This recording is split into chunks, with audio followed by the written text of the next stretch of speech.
pythons are some of the most popular snakes in the pet trade, and for good reason. They're one of the most friendly snakes. These guys rarely bite, and when they are shy, what they do is they usually just ball up just like this, hence the name ball python. But if you do have a bitey one, it could be a little bit more tricky to work with them. I've been keeping reptiles for a very long time. I am 22 years old, and I've kept them probably for about 19 years or so, as long as I could remember.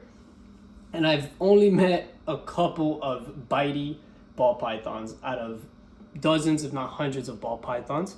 So what I recommend, if you have a little ball python that's just shy like this and stays in a little ball all the time, if you want to build a relationship with it when you're sitting on the couch watching TV, just take them out, hold them in your hand just like this, and you can just chill while you watch your TV, your movies, whatever, or you're on social media, and the little guy could just hang out with you, and he'll eventually be very tame and friendly, and there'll be a big snake like this one, and you could just have it around your neck.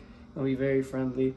Really, the way you tame them up is just get them very used to you, touch them as much as you can. When they're already a little bit more comfortable with me, what I also like to do is touch their face. This is something that snakes usually do not like, so it's a good thing to get them used to, you know, not in a rough way, but just the contact, just for him to get to know that, you know, it's not a bad thing to be touched by us.